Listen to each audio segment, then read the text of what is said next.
আসসালামু আলাইকুম ওয়া রাহমাতুল্লাহি ওয়া বারাকাতুহু। আউযু বিল্লাহি মিনাশ শাইতানির রাজীম। বিসমিল্লাহির রাহমানির রাহিম। ইয়া আইয়ুহাল্লাযীনা আমানু কুতিবা আলাইকুমুস সিয়াম কামা কুতিবা আলাল্লাযীনা মিন ক্বাবলিকুম লাআল্লাকুম তাত্তাকুন। সুম্মা ক্বালা তাআলা শাহরু রমাদানাল্লাযী উনজিলা ফীহিল কুরআন হুদাল লিন্নাস ওয়া বায়্যিনাতিম মিনাল হুদা ওয়াল ফুরকান।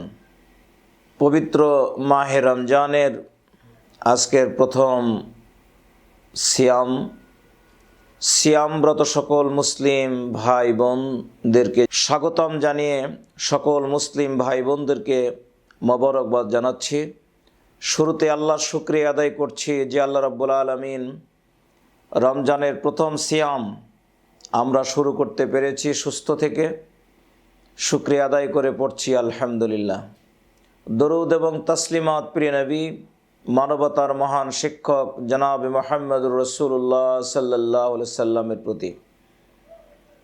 আল্লাহ সুবহানাহু ওয়া তাআলা পবিত্র কোরআনুল কারীম সূরা বাকারার 183 নম্বর আয়াতে ঈমানদারদের জন্য ঘোষণা দিয়েছেন, হে ঈমানদারগণ, তোমাদের প্রতি সিয়াম ফরজ করে দেওয়া হয়েছে, যেমনটি ফরজ করা হয়েছিল তোমাদের পূর্ববর্তী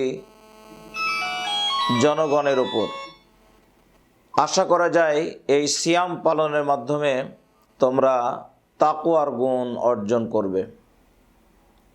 সম্মানিত মুসলিম ভাই এবং বোনেরা, আল্লাহ রাব্বুল আলামিন রমজানের সিয়ামকে আমাদের জন্য শুধু মুসলিম উম্মাহ মুহাম্মদ সাল্লাল্লাহু আলাইহি সাল্লামের উম্মাতের জন্য ফরজ করেছেন এমনটা না। এরকম সিয়াম ইতিপূর্বে এই পৃথিবীতে যত নবী রাসূল আগমন করেছিলেন তাদের উপরও ভিন্ন রকমের সিয়াম ফরজ ছিল। হযরত আদম আলাইহিস সালাম থেকে শুরু করে শেষ নবী মুহাম্মদ সাল্লাল্লাহু আলাইহি সাল্লাম পর্যন্ত বিভিন্ন নবীরা এই সিয়াম পালন করেছেন।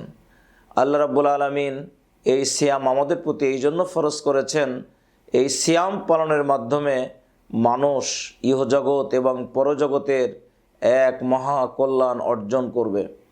আল্লাহ সুবহানাহু ওয়া তাআলা এই সিয়াম পালনের মাধ্যমে মানুষকে মুক্তি এবং নাজাতের পথ দেখিয়ে দিয়েছেন। সুপ্রিয় মুসলিম ভাই এবং বোনেরা, এই সিয়াম আমাদের জন্য আল্লাহ সুবহানাহু ওয়া তাআলা এক মহান নেয়ামত হিসেবে দান করেছেন। এই সিয়াম পালনের মাধ্যমে আল্লাহ পাক আমাদেরকে দুনিয়ার জীবন যেমন সুন্দরের ব্যবস্থাপনা করেছেন, আখিরাতের জীবনটাও ঠিক তেমনি আল্লাহ এবং তার রাসূলের সন্তুষ্টি অর্জন করে জান্নাত লাভের এক মহান পথ দেখিয়ে দিয়েছেন। পৃথিবীতে যতগুলো আমল রয়েছে এই আমলগুলো আল্লাহর পক্ষ থেকে, রাসূলের পক্ষ থেকে কোনো না কোনো সীমারেখা বলে দেওয়া হয়েছে। সহিহ বুখারী ৭৪৯২ নম্বর, ৬৭৮ নম্বর, এই দুই জায়গায় দুটি হাদিস। সহিহ মুসলিমের ৮০৭ নম্বর হাদিস, আল্লাহ রাসূল সাল্লাল্লাহু আলাইহি সাল্লাম বলেছেন, কুল্লা আমাল ইবনে আদম লাহু ইল্লা সিয়াম ফাইন্নাহু লি ওয়া আনা আসিবি ওয়া সিয়ামু জুন্নাহ। আদম সন্তানের প্রতিটি আমল তার নেকির কথা বলে দেওয়া হয়েছে। যেমন কেউ যদি দান করে আল্লাহর পথে, তাকে 7 গুণ, 10 গুণ, 70 গুণ, 700 গুণ পর্যন্ত তার নেকি বাড়িয়ে দেওয়া হবে। কিন্তু সিয়ামের ব্যাপারে আল্লাহ রাব্বুল আলামিনের রাসূল সাল্লাল্লাহু আলাইহি সাল্লাম বলেছেন, সিয়াম এটি একটি ব্যতিক্রম। কারণ সিয়ামের ব্যাপারে আল্লাহ নিজেই বলেছেন, আস-সাওমু লি ওয়া আনা আসিবি, সিয়াম আমার জন্য আর এর প্রতিদান আমিই দিব। সম্মানিত মুসলিম ভাই এবং বোনেরা, আমরা এই সিয়ামকে পালনের মাধ্যমে যদি আল্লাহকে খুশি করতে পারি, আমাদের সিয়াম যদি যথার্থভাবে আমরা আদায় করতে পারি, তাহলে এর প্রতিদান অন্য কিছু না, এর প্রতিদান আল্লাহ পাকের ঘোষণা অনুযায়ী বোঝা যায়।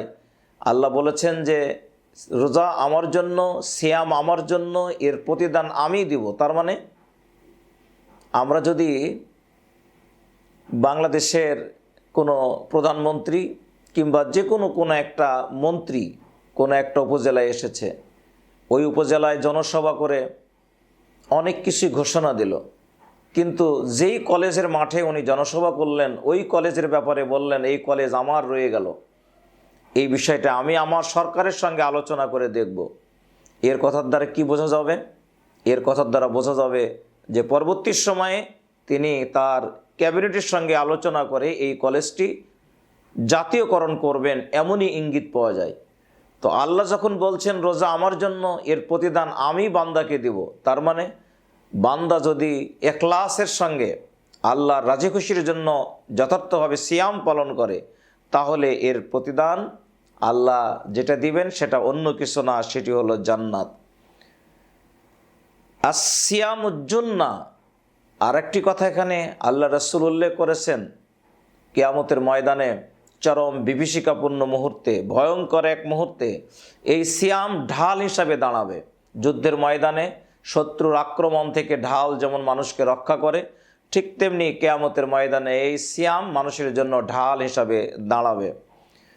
যিনি সিয়াম পালন করবেন তার মর্যাদা বর্ণনা করতে গিয়ে আল্লাহ রাসূল বলেছেন, লা খলুফু ফামিস সাইমি ইনদাল্লাহ মির রিহিল মিস্ক। আমরা যখন রোজা পালন করি, রোজা পালনে দেখা যায় বৈকাল টাইমে দুপুরের পর থেকে মুখে অনেকের গন্ধ হয়। এই গন্ধটা আমাদের কাছে কষ্টকর, কিন্তু রোজাদারের মর্যাদা বর্ণনা করতে গিয়ে আল্লাহ রাসূল বলেছেন যে রোজাদারদের মুখের গন্ধ আল্লাহর কাছে মেশকে আম্বরের গন্ধের চাইতে উত্তম। সুবহানাল্লাহ, সুবহানাল্লাহ। সম্মানিত ভাই এবং বোনেরা, আমি আপনাদের কাছে আজকে খুব সংক্ষিপ্ত সময়ে যে কথাটি বলতে চাই সেটি হচ্ছে, সিয়াম পালনের মাধ্যমে দুনিয়া এবং আখেরাত উভয় জগৎ সুন্দর হয়ে থাকে, সার্থক হয়ে থাকে। সিয়াম পালনের মাধ্যমে আল্লাহ রাব্বুল আলামিন নাজাতের ব্যবস্থা করে দিয়েছেন। এই সিয়াম আমরা যখন পালন করি, যে মাসে পালন করি, এ ব্যাপারে একটু কথা বলার দরকার। আল্লাহ সুবহানাহু ওয়া তাআলা রমজান মাসে সিয়াম আমাদের প্রতি ফরজ করে দিয়েছেন। এই রমজান মাসে কেন আল্লাহ পাক সিয়াম ফরজ করলেন? এই রমজান মাসে এত বেশি সওয়াব, যে কোনো নেক আমলকে তার সওয়াব 70 গুণ পর্যন্ত বৃদ্ধি করে দেওয়া হয়েছে। এই 70 গুণ কেন বৃদ্ধি করে দেওয়া হলো? একটা ফরজ ইবাদত 70টা ফরজতের সমান সওয়াব আল্লাহ দান করবেন। একটা নফল ইবাদত আল্লাহ রাব্বুল আলামিন একটা ফরজের সমান সওয়াব দান করবেন। এই রমজান মাসের এত মর্যাদা ঘোষণা করা হয়েছে। এর কারণ কি? এর কারণ হলো শাহরু রমাদানাল্লাযী উনজিলা ফীহিল কুরআন হুদাল লিন্নাস ওয়া বাইয়িনাতিম মিনাল হুদা ওয়াল ফুরকান। রমজান মাসে মর্যাদার একটি কারণ, সেটি হলো এটা তো সেই মাস যেই মাসে অবতীর্ণ হয়েছে কোরআন। কোরআন অবতীর্ণ হওয়ার কারণেই এ মাসের মর্যাদা আল্লাহ সুবহানাহু ওয়া তাআলা বৃদ্ধি করে দিয়েছেন। পবিত্র কোরআনুল কারীম এই মাসে অবতীর্ণ হওয়ায় এই মাসে প্রতিটি নেক আমলকে আল্লাহ সুবহানাহু ওয়া তাআলা 70 গুণ পর্যন্ত এর সওয়াবকে বৃদ্ধি করে দিয়েছেন। কোরআনুল কারীম এ মাসের একটি রাত্রিতে অবতীর্ণ হয়েছে, যেই রাত্রিটি হলো লাইলাতুল কদর। সেই রাত্রির মর্যাদা আল্লাহ 1000 গুণ বৃদ্ধি করে দিয়েছেন।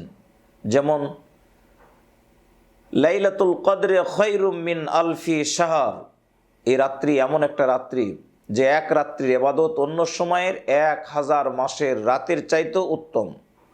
আল্লাহ রাব্বুল আলামিন কোরআন অবতীর্ণ হওয়ার কারণে রাতের মর্যাদা বৃদ্ধি করে দিয়েছেন। কোরআন অবতীর্ণ হওয়ার কারণে রমজানের মর্যাদা বৃদ্ধি পেয়েছে। কোরআন অবতীর্ণ হওয়ার কারণে রমজানে লাইলাতুল কদরের মর্যাদা বৃদ্ধি পেয়েছে। এই কোরআনুল কারীম মূলত রমজান মাসে অবতীর্ণ হয়েছে বলেই এই রমজানে সিয়াম ফরজ হয়েছে। যদি কোরআন অন্য কোনো মাসে অবতীর্ণ হতো, সম্ভবত ওই মাসেই আল্লাহ রাব্বুল আলামিন সিয়ামকে ফরজ করে দিতেন।